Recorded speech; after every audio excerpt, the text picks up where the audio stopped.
weltare ɓiɓɓe fulɓe ando diine maɗa fedde heblo sukaɓe africa weltare tv takkusana yoni to guetama to awoyni to madina alheri to gawinane to fasudeɓe to lumbal ñalbi to ɓoye balejo to joro liggey to radio liggey ko on takkusan juula ha to galle shérifa bouya mo ñoro ha to galle taltalɓe ko taari ɗum kala ko on takkusan kadi juula ha to galle ceerno habou diallo to kiiɗire ko taari ɗum ene jeeya e gardini kabaruji men to leydi Mauritanie Amadou Tijani Thiam kañum woni ministre des mines et de l'industrie ɗeɗo balle kala mo tawe toon to leydi Arabie Saoudite tawi nayimo toon noon ko yidde kay nayimo toon noon ko yaade tigui mission ko fati ka yidde ɓeydude jokkodiral hakkude leydi ɗiɗi e fannu mine e l'industrie to leydi Sénégal ko ñande talata no gasi go lewru janvier gonɗen ɗu noti to Farba Ngom noti to tigui convocation mo nodda ko fate commission anda o koko fate yidde ittude immunité parlementaire makko to leydi Mali ko ñande alkamis sappo e jeegom lewru janvier gonɗen ɗu batu joɗima tawi ko ɓen jagoɗɗe jeeyaɓe fedde wiyetede alliance des états du Sahel batu ngu jooɗi ko nder Bamako to leydi Nigéria ko famdi kala fodde capanɗe jeeɗiɗo neɗɗo basi pittali men e saaha kay siterna carburant wonno accident yimɓe gaari ɓoftude carburant ko ɗon fetti yimɓe hewɓe mbasi pittali men to leydi kedde Afrique jabboɗen ko musidɗo men Alassane Oumar Bocca gorko mo Sara Dogo habaruji men jooɗam jaɓiri jeeyaten ko ha to leydi Iran to leydi Israël to leydi Palestine to leydi Russie ha to leydi Italie bisimilla mon e ketki hotodirte joni pren pacciren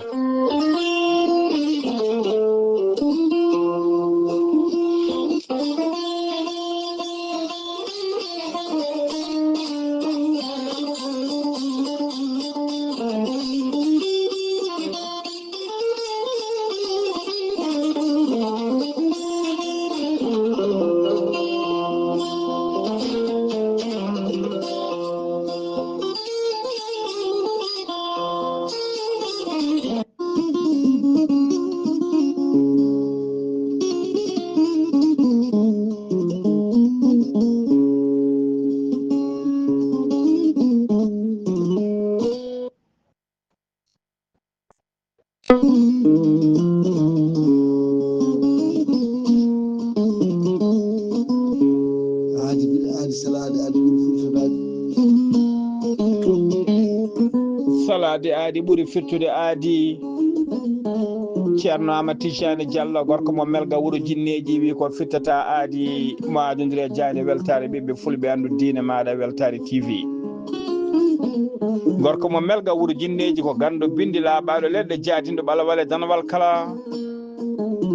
ceerno Amadou Tijani Diallo ne safar rafiji kewɗi ɗe jiiɗa cirol wonduɓe kista fibrom dogam site rewɓe ɗon koɓe sowade rewɓe dartoraɓe e rewɓe sattoraɓe dewle kala gorko mo melga wuuro jinneji en yawnane wonduɓe koyɗe musoje keeceje musoje koyɗe ɓuutoje ɓalliji akkoji kala gorko mo melga wuuro jinneji so tawi waɗan maldana balɗe tati mbiya alhamdulillahi rabbil alamina ceerno Amadou Tijani Diallo ne yawnan ɓen wonduɓe prostate fiɗaɓe e wonduɓe e rafiji kewɗi tawi ko rafiji goragu denɗagal to prostate ma yarata sa jokkodiri e makko joni mbiya alhamdulillah goppa poɗɗe ha laaɓa gorko mo melga wuuro jinneji dendagal rafiji gorago ustaraɓe gorago yawɓe yitade koyemen e fiɗɗi yawɓe yitade koyemen e jippiɓe leecce kala so tawi on jokkodiri joni mbiya alhamdulillah omo jogui leɗɗe e façon ngaji ɗiɗi hen façon goto wiyete ko meeɗi moosa ko leɗɗe muduteɗe walla jarateɗe a ƴettat ɗum joni moosa nofuru fannu goɗɗo o wiyete ko yeddi ƴeewa ko leɗɗe ureteɗe a urat ɗum joni mbiya alhamdulillahi rabbil alamina gorko mo melga wuuro jinneji ko laaɓɗo reedu ko malaɗo wune omo yawnan ɓe ƴeewɓe kayitaji ƴeewɓe embos ƴeewɓe visa je kala gorko mo melga wuuro jinneji ne yawnan ɓe wonduɓe dabruji weddaɓe korte eɓe arsigaji men kippi kala ceerno Amadou Tijani Diallo gorko mo melga wuuro jinneji oɗo saaha joni omo tawe to Paris lamorgo leydi France sa yiiɗi jokkodirde makko mbatta ko 00 336 04 04 66 27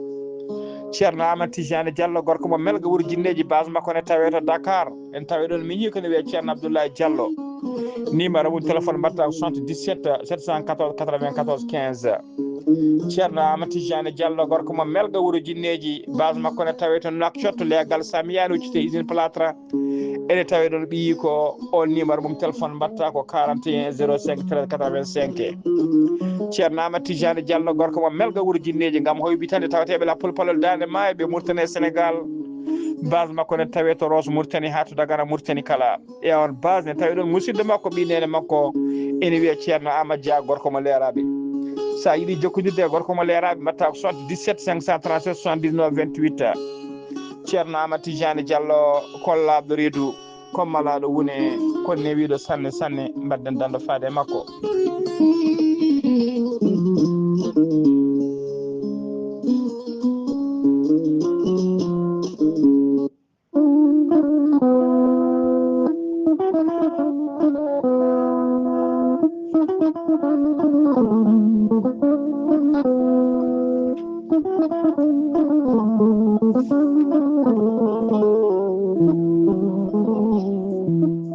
tine tinte tinne kadi kala tinɓe yo tintin laabana reeduɓe tinani mande Mansa Keita ko gorko pullo hen banggue ko mani ganke hen banggue labɗo reedu malaɗo woni mande Mansa Keita ko joom gandal tawi ko gandal memotogal gandal jirtogal guite mande Mansa Keita gandal makko ɓuuri yarude koye fannuji ngaluji cuuɗiɗi e nder less leydi ko wayno kanŋe ko wayno jama ko wayno gandanɗa hoorema boksiɗe ko nandi hen kala mande Mansa Keita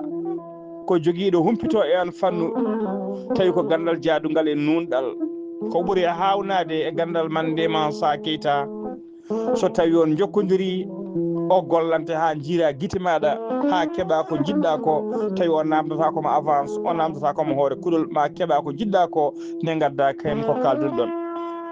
mande Mansa Keita ko gorko pullo hen banggue ko mani ganke hen banggue tawateɗo ɗo saaha joni to Ségou e nder leydi Mali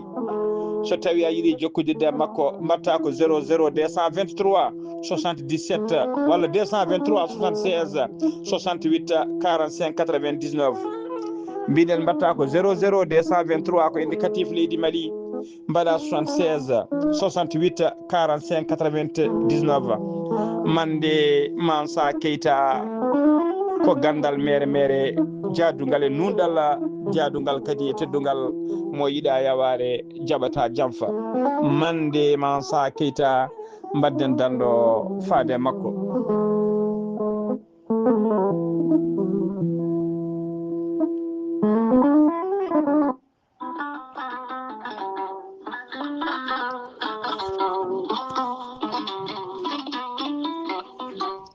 kawis mawɗo ekkiɗo hen nalliki mbiyaki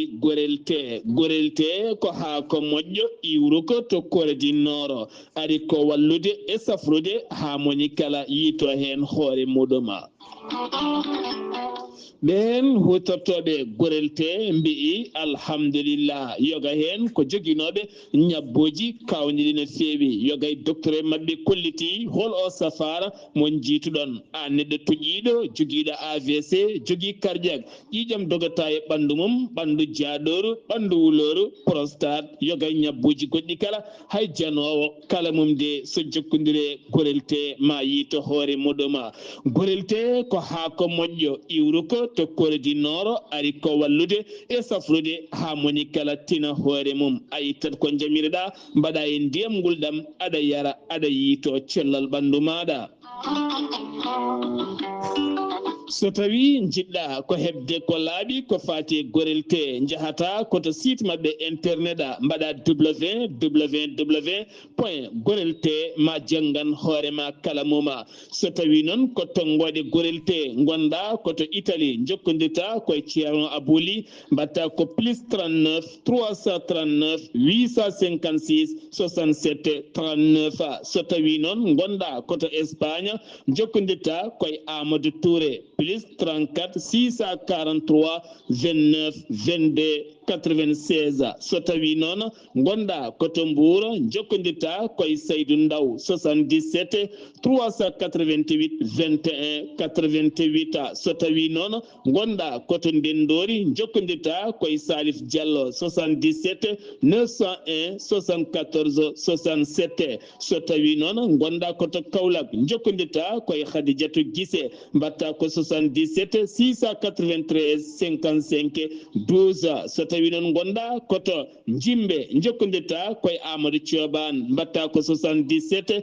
428 85 88 so tawi noon gonɗa koto leydi France jokkodirta koye Harouna Gaïda 06 50 99 64 43 musidɓe tedduɓe gorel te ko safara tan woni e moɗoma. Kettude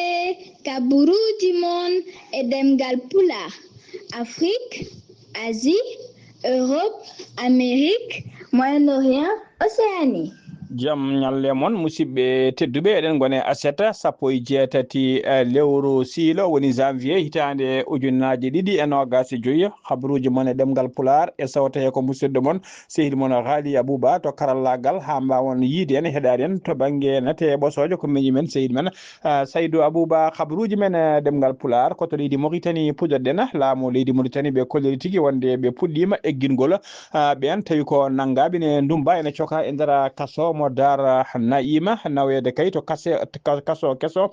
maha ɗo saha joni tawi on kaso maha koto legal bitegal Riyad e nder Nouakchott ko ministre non de la justice mo leydi Mauritanie hono biyeteɗo Mohamed Mahmoud Wul Boya kañum ɓayini kabaru o ñande alkamisa ɓennuɗo sappo e jeegom lewru janvier hitande ujunnaji ɗiɗi e nogas e joyyi o holliri ɗon wonde kay ɗo e lebbe ɗiɗi kay ma surcharge uji kewɗi teskadi e nder kasoji leydi Mauritanie ma ɗum gasa ha laaɓa o holliri tigui dendagal ukkugol tawtegol e nder kasoji e nder leydi Mauritanie kala e oɗo saaha joni laamu ngu nana dari kay beele ɗum ne gasa ha laaɓa ɗum noon tawi kadi woni yidde fadare laamu ngu ko beele kay dendagal ɓen dumbaɓe tawteɓe nder ɗiɗon kasoji ne gona e condition ngaji moƴƴi no fewi tawa kadi ne keeɓa dendagal haqqe innama aade ha tengti noon e haqqe tawi ko dettini woni cokaɗo foti hebde e nder leydi he ha joni ko leydi Mauritanie keddoɗen ñande aljuma hanki o sappo e jeeɗiɗi lewru janvier hitande ujunnaje ɗiɗi e nogas joyyi sifande sifama tawi ko sifande nde noon ko fati kay e coɗgol on boña tawi ko boña biyeteɗo société générale mo artu on société générale ma o artu tigui e juuɗe kay ma o artu kay e oɗo saaha joni e juuɗe kay ɓeɗo wiyeteɓe Enco Capital Orente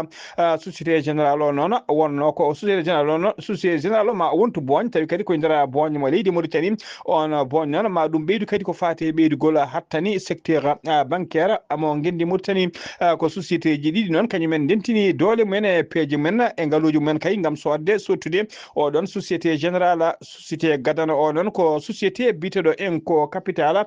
ko société d'investissement industriel tawi ko du premier plan ko société noon on société gérowo milliard uji kewɗi taw ko dollar ardi oɗon société noon ko wiyeteɓe les frères Alain et Cyril en koccu so tawi ko société ɗiɗaɓo oɗon on wiyete ko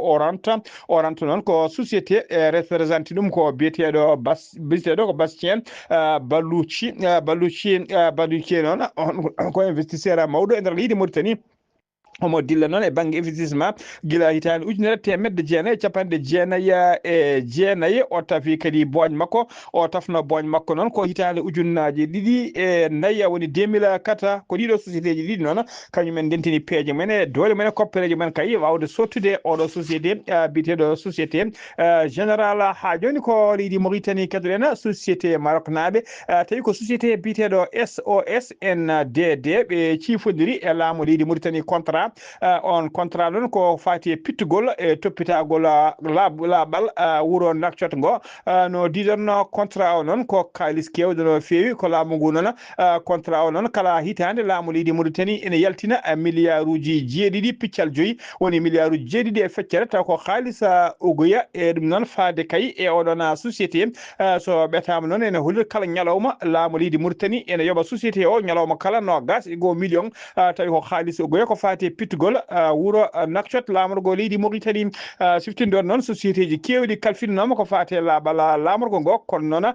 donki tigui ha woni e nder ɗina halfinnoɓe ko fate laabal Nouakchott ene tawetno hen société taw ko société faracinaɓe biyeteɗo pisorno e golli e société ji kewɗi goɗɗi ndewino ɗon kono noon e on donki tigui ha woni ko fate laabal Nouakchott e oɗo saaha joni noon ɓe kalfin ɗum ko société Maroc naɓe ha joni ko leydi Mauritanie kedoɗen Amadou Tijani Thiam kañum woni jagorgal leydi Mauritanie kalfinaɗo ko fati min e industrie gonɗo oɗo saaha kala noon e jillu mum toon to Arabie Saoudite o joddima toon noon e nando makko tawi ko ministre de l'industrie et des ressources minérales homo leydi Arabie Saoudite biyeteɗo Bandar al Qouraychef ɓe jewtidi ko heewi noon ko fate jokkodiral kay gollodiral moƴƴal hakkude leydi ɗi ha tenti noon to fate fannu min e fati min wondude fate banggue min e industrie ɓe mbawi yewtidde hen ko heewi no fewi kanko Amadou Tijani Thiam noon ministre des mines et de l'industrie mo leydi Mauritanie nayumo toon noon to Arabie Saoudite ko tawtoru yede kay 4e forum tawi ko forum noon koko fati kay e minero ko fati minero du futur ko fati minero du futur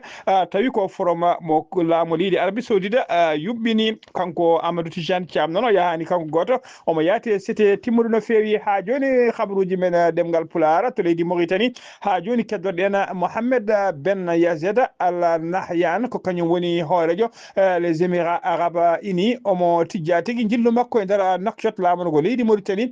tawi ko jillu makko garwanigo addatamo noon ko yidde kay ɓeydude jokkodiral ha tengti to banggue diplomatie hakkude leyɗe ɗiɗi woni hakkude leydi Émirats Arabes Unis e leydi Mauritanie mbiɗen noon ko nguɗo wonata jillu makko garwanigo e nder leydi Mauritanie laamu ngu noon haalani beele kay ñalawma o foti arde ɓe kalani kono kam ne tijja tigui nguɗon jillu ɓoyata ma waɗ ɗum e nder laamorgo leydi Mauritanie ha joni habaruji men demgal Pulaar sen ummima to leydi Mauritanie koto Sénégal paaɗen Ousmane Diagne kañum woni ministre de la justice mo leydi Sénégal o namdinoma kay suudu sarɗiyeji ndu nde ittata ko fati immunité parlementaire hono député Farba Ngom e nder suudu sarɗiyeji ndu 15e législature golle ɗe noon ina jara tigui noɓe jiɗirini Mohamed Ngom ɓurɗo leydi Farba Ngom noon o tumati koko wiyete blanchissement d' argent tawi ko kalis kewɗo no fewi on halis ne guime ha 125 tawi ko milliard franc CFA ko ñande talata noon 22 lewru janvier gonɗen ɗo kanko Mouhamadou Ngom walla mbiyana Farba Ngom ko nden tigui o waɗa convoqué kanko Farba Ngom noon omo jogui tigui damme ɗiɗi woni des choix hen choix goto so tawi kay o welama o yaaha o notiyo on convocation o daro yesso mabɓe o waɗa défendre hoore makko ɗamala ɗiɗiɓal kadi so tawi o welama o wawi wasiyade o suuɓo tigui goto e ɓen tawi kadi ko ɓe goto e collégue makko o suuɓo ɗumen wawa tigui o représente demo toon ɗum noon ko kanko jogui ndimago hoore makko so tawi o yahat convocation walla tawi wodat mo suuɓi ko wawi wonde hen kala ɗum humpatano caggal ɗum noon ko caggal kayde commission anda okɗo wadde so kayni ɗum noon waɗa macca ma wat rapport mum on rapport noon ɓe dokkita ɓe mbeɗa ɗum tigui rapport o noon waɗe tigui examiné e nder jonde sarɗiyeji pléniére fonde joɗade ɗo e yesso ha joni ko leydi Sénégal kettoɗen ko hewani yiyede kay ma yiye oɗo saaha joni e nder leydi Sénégal so inde kay waɗede to palais présidentiel woni to galle lamorgo hono Bassirou Diomaye Faye saabu kay ɓoyata guentel woni inde waɗe toon to palais présidentiel saabu biteɗo Absa Faye noon kañum woni lembela kañum woni lembela Bassirou Diomaye Faye woni joom suudu makko ɗiɗaɓo ko on tigui Allah arziguini ɓiɗɗo noon jibinati kanko Absa Faye noon o waɗi tigui o garwinana koto clinique biteɗo clinique Belleville on clinique noon waɗɗani Dantec ko ɗon tigui o garwina o heeɓi ɓiɗɗo noon mbiɗen ɗum noon ko subaka hande o ko weltare ɓiɓɓe fulɓe andini maɗa weltare TV ene fecca kay belamma muɗum aɗa félicité couple présidentiel eɗen mbiya tan ɓiɗɗo jibinaɗo yo wuura barkina Allah waɗamo tigui jiɗɗo fulɓe kadi waɗamo jokko weddam allahumma amina ha joni ko leydi Mauritanie leydi Sénégal keddoɗen aljuma hanki o sanga 15h30 woni 3h30 ko accident musto waɗi yaltirde Goudiri tawi ko lawol faade Kidira ko auto contrôle tawi ko auto de contrôle et de surveillance des opérations minières ingénieur mo ministère des mines et de la géologie kañuma felbodiri e camion goto tawi ko camion malinaɓe waɗi yimɓe ɗiɗo ɗon wasɓe hen pittali men e waɗi ɗiɗo wolɓe kadi barmuɓe hen nayoɓe kala noon ɗiɗo barmuɓe e ɗiɗo mayɓe kala ɓe gonno koye auto mission de contrôle et de surveillance mo ministère des mines chauffeur camion noon mbiɗon kañum saabi accident o waɗama crimé oɗo saaha joni o teɓama mo tawi tigui e juuɗe dadiɓe omona soka e mbadi garde à vue enquête ne jokki hen mayɓe ɗiɗo ɓe noon ko agent ji tawi ko agent ji DC SOM ko chauffeur o noon wiyete ko Moustapha Sow e ingénieur géologue ene wiye Anna Badiana Badji ko ɓeɗo ɗiɗo woni yaltuɓe hen aduna jayde weltare ɓiɓɓe fulɓe andu diine maɗa ene fecca sunnare mum e dendagal ɓesguji mabɓe galleji mabɓe koruji kala nde Allah yurmotoɓe yafoɓe harnaɓe aljanna allahumma amina. ha joni ko leydi Sénégal keɗoɗen jeena ha to Louga noon koko yurmini waɗi toon ko sagata suka tayyere biyetenoɗo Khadima Diouma kañum tigui ummi dow 3e étage o yani e leydi o yadani e wonki to leegal biyetegal Marbata toon to Louga ko toon to Louga noon ko toon hoddino jinnaɓe makko e nder ngal ɗon leegal ko sanga 1h jamma noon sanga 1h jamma ko nden tigui ɗum waɗi ko jahannoɗo goto noon birtiɗo ɗon caggal kayit hol kañum tigui iɗi yettade goskiki on noon holliri jahannoɗo ɗon holliri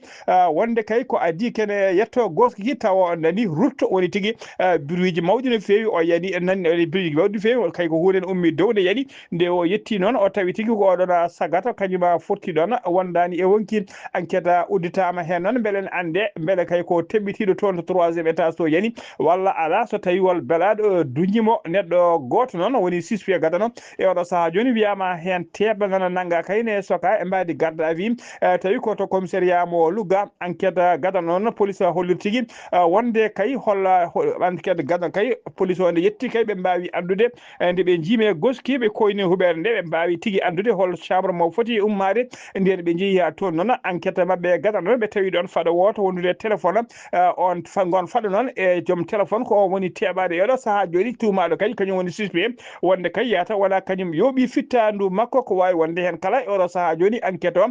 nana jokki hen ha joni ko leydi Sénégal keɗoɗen jeena ha to Kolda jamma aljuma hanki o ko camion kañuma féri moto Jakarta conducteur moto o e debbo goɗɗo mo jolluɗon kañum e ɗiɗi kala ko hen mbasi pittali mumen goskiji mabɓe nawama to hôpital régional mo Kolda. ha joni habaruji men demgal Pulara sen nummima toon to Kolda koto leydi Mali paɗena to leydi Mali noon élevage janggoɓe to lycée public woni lycée Laaɓu mo Yuwaru juɓɓini tigui manifestation men tawi ko manifestation jaam yamiwo ɗum noon waɗi ko ñande talata 1 lewru janvier 2025 nde gonɗen ɗo hollirde mette mabɓe kay e oɗo saaha joni faade ɓeɗon jangguinoɓe école aji woni professeur uji mabɓe ɓe kolliri ɗon eɓe teski kamɓe élevage ɗi professeur uji ɗi beelete gara beele so beelama gara so mettama jooɗo galleji mumen ɓe kolliri kadi e kala saaha ɓe nana woodi professeur itta ɗon fektama banggue goɗɗo tawi tigui ala lomtiɗi ɗum ɗon tawi kadi wala e welede mabɓe ɗum noon ɓe erima laamu ngu kayne datto beele ɗeɗon caɗele natta ha laaɓa kamɓe ala koɓe jiiɗi so wona jokkude jangde mabɓe kadi jangde wawa yaade gaga jangguinoɓe godani. ha joni ko leydi Mali keddoɗen ñande alkamis 16 lewru janvier gonɗen ɗo e nder Bamako lamorgo leydi Mali joɗima batu tawi ko ɓen jagolɗe jeeyaɓe nde ɗo fedde witede AES woni fedde alliance des états du Sahel batu ngu noon waɗi tigui ko suulo o parrainage du général Azimi Goïta kañum woni hoore transition mo leydi Mali wonno mujibu batu ngu noon ko yidde ƴewde peeje kay noɓe mbaɗiri tigui ko wiyete les dernier réglage toɓɓe kewɗe kay tawi ko toɓɓe ɓamtoje udditoje kadi ɓeydoje ƴellitare hakkude kay ndeɗon ɓeɗo leyɗe tati jinduɓe renduɓe ndeɗon fedde woni leydi Mali leydi Niger e leydi Burkina Faso. ndena batu ngu gasi noon dendagal kamɓe jagoɗɗe kala ɓe kolliri weltare mabɓe no fewi ɓe jarni ɓe jetti hono général Azimi Koïta hoorejo leydi Mali tawi kadi kañum woni hoorejo catal ngal e darde mum kay ɗoftideɓe ha nguɗo batu wawi latade hano hannittani. ha joni habaruji men e ɗemgal Pulara sen mima toon to leydi Mali koto leydi Nigéria paɗena to leydi Nigéria noon aseta hande o ko tona musɗo waɗi e nder hakkude leydi Nigéria woni au centre du pays ko camion goto citerne dimdanoɗo carburant ha teddi ko on camion tigui leƴƴiti o wojiti o yani carburant o noon wanje leydi wone rufde yimɓe hewɓe gaddi bidon ngaji ɓe gaddi ko siwoji e tasaji ene korsa oɗon carburant no ɓe kewi wadde kala saaha ɓooyani ko ɗon tigui camion ruppiti jeegue ɗum wonti humo kulɓinigo no fewi yimɓe hewɓe mbasi hen pittali men cumi ha kooƴi e oɗo saaha mo kalten capanɗe jeeɗiɗi goski ɗum woni ko lima fuɗɗiɗaɓe yitede ene huula kadi bila oma ɓeydo ɗo musde ene teska noon e kala saaha gueɗe mbaɗe ni ene kewi wadde toon to Nigéria kala saaha yimɓe mbasa pittali men kono kala to tina carburant ari rufi yimɓe ne kewi dogde gadda siwoji men e pañuji men e bidongaji men gam yidde kay horsude oɗon carburant ha joni habaruji men ɗemgal Pulaar seno mimata leydi Nigéria jabboten ko musidɗo men seydi men Alassane Oumar Mbodj gorko mo Sara Ndogu fate kedde roɓindo Afrique Alassane Oumar Mbodj a salminama juurama calmitima Ghali Abouba en calmini dendagal hettiyankoɓe Ayawo TV kaɓuri ɓe ɓurtintude e dongre Afrique e ñalawma hande o puɗɗoɗen ko leydi Côte d'Ivoire toon dey remoɓe cacao joguima caɗele mawɗe to banggue faggudu mumen ko ɗum waɗi noon procureur mabɓe jaggui fodde yimɓe sappo taw kadi ko ɓen yinnoɓe kadi kono yaltinde fodde toɗuji kewɗi no fewi fewde leydi hono Mali goto e remoɓe ɓe wawi kay wiide ko gonga ɓen kay yinnoɓe yaltinde cacao fade hono leydi Mali te tawno laamu ngu noon ko rokki kay kilo cacao yo yeeya ko ene famɗi toon no fewi ko 1,8 francs CFA Soudan banggue worgo to dey laamu ngu wi joɗiniɗo toon Soudan ngam taw kadi ko wawde kay namdade ko yimɓe mabɓe mbara toon ko to banggue to rewo leydi to ɓen hirsaɓe de vidéo ji ɗi réseaux sociaux ɗi no jillotoni ɗon noon holliti wonde ko gudditi loydo gam andude watɓe ngal ɗon baɗal hakkude tawdi taw kadi ko Guinée Conakry kañum e Sierra Leone to de ko ha feere trafic taw kadi ko drogue noddeteɗo hono cocaïne ɗum noon ene wayno firta on wawi kono noddude alkamisare 15 lewru suula 2025 hono joɗiniɗo toon leydi kono Guinée Conakry caggal kay nde ɓe mbawi kay wiide wonde alay saago ɓe ƴeewa halko jaggi ɗum taw noon guiɗanaɓe ɓe mbi jaggi wolisaji jeeɗiɗi taw kadi ko ɗin ɗiɓe tuubi tan ko cocaïne woni e majji e nder oto taw kadi ko on diplomate woni ambassadeur o Sierra Leone tuuɗi toon to leydi mabɓe tuuɗi ɗum noon mbi on enquête o wawi kay udditede gam ƴewde kay halko kadi ko wiya ko so tawi ene woodi walla a wonani kono oɗo saaha ala tawa kadi ko setta hen ko yiya hen ko ɓuuri labtude Algérie ñande 14 lewru suula 2025 ɗum noon ko ɗo ko ene wayno to ko nduɗo lewru ndu gonɗen ko gorkade goto difta toon ɗum noon sara nokku biyeteɗo Taman Rasset won wiɓe noon ko on ko Espagne najo kono noon leydi ko Espagne tewtinani ɗum taw suwa taw wiide wonde woni koye loydo gam andude hal oɗo gorkajo haro jeeya ɗo kaɗɗen kumpital men e dongre Afrique e ñalawma hande o ɗum noon Ghali Abouba ɗum noon ko ɗo kaɗe hen taw wonno koye dade musidɗo moon Alassane Oumar Mbodj gorko mo Sara Ndogu gam weltare Ayawo TV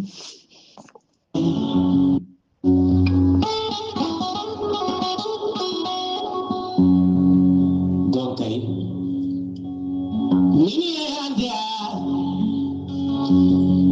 keɗotomi ko jahande heblo sukaɓe Africa nde tawno jande ndene laaɓi kadi humpede welani humpitede ɓuuri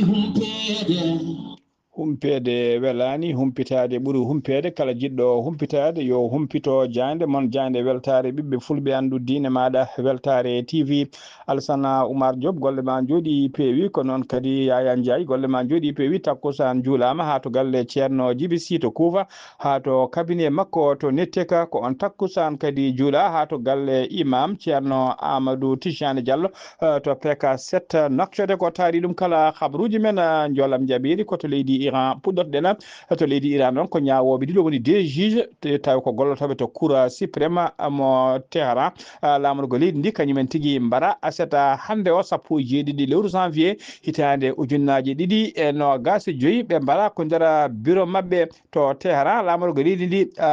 barɗo o noon ko caggal nde wari ɓe kay ko ɗon tigui rutti kañum e hoore mum warti yitti fittadu muɗum kañum hen goto noon ero waraɓe ɗiɗo hen goto ene wiye juge Ali Razine omo yara duuɓi capanɗe jeeɗiɗi e goho ko kanko woni chef branche 39 goɗɗo ene wiye Mohamed Moksina on noon yara ko duuɓi capanɗe jeegom e jeetati kañum woni chef de branche 53 ko kamɓe ɗiɗo woni juge jo waraɓe barɗo ɓo noon mbiɗen rutti kadi warti andaka taw noon holko saabi kay holko wardiɓe enquête udditama hen gueɗe baɗiɗi noon hewani yiyede e nder leydi Iran saabu gueɗe baɗi ni sakkiti yiyede gueɗe hitande ujunnaji 2 woni 2005 ngana sanga ko juge tribunal révolutionnaire mo Téhéran kañum warno e dow lawol yahanno haaji mum e dow lawol to Téhéran lamorgo leydi ndi koto leydi Israël paadena caggal nde Hamas yaltinno doggol 33 otage fodɓe woppitede kay alet janggo o e dawal garawnigal tawi koy kanko Israël ne kañum e oɗo saaha joni laamu leydi Israël kañumne ɓayini doggol prisonnier ji tawi ko Hamas ɓeɓe ɗamini kay woppidde ero gueɗe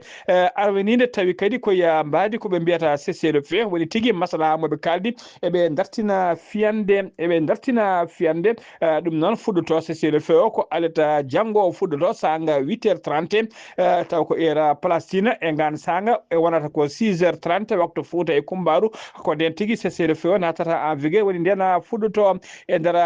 ragare arwaninde nde noon leydi Israël holliri tigui maɓe goppitte medde jeeɗiɗi e capanɗe tato e jeeɗiɗo prisonnier maɓe goppit ɗum tawi ko prisonnier ji Palestine naɓe ngal ɗo gossodiral noon prisonnier ji e otage uji so tawi ko cippal wonno ma en mbi ko cippal Bardia walla so tawi holko woni dow Bardia ko ɗum saabu kay kala otage goto mo Hamas woppiti Israël ne woppita 30 prisonnier en otage israélien e gala 30 prisonnier Hamas ɗum noon woni tigui sifande moɓe ciifi kay cippal moɓe ɗamni waddude e hakkude mabɓe ha joni habaruji men ɗemgal Pulaar to Palestine paadena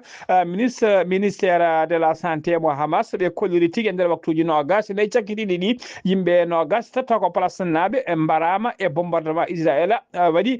tawi ko waktuji seeɗa tan ko adi ko cessez le feu o ene fuɗɗo hakkude mabɓe e nder hen noon ɓe kolliri e nder ɗiɗo 15 lebbi kay e nder 15 mois cakkiti ɗi woni tigui gueero fuɗɗi guila 7 octobre faade oɗo saaha joni ko lebbi 15 pawɗi balɗe seeɗa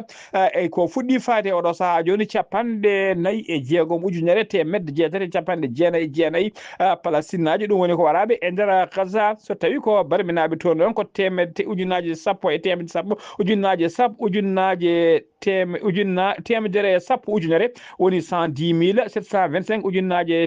temedere sappo ujunere fayi temedde jeeɗiɗi e nogas e joyo woni ko barmina hen woni 110 725 blessé tawi koye nder Gaza koto leydi Russie paaɗen koninkoɓe leydi Russie ɓe kolliri tigui wonde ɓe mbaɗi bombardement mabɓe e nder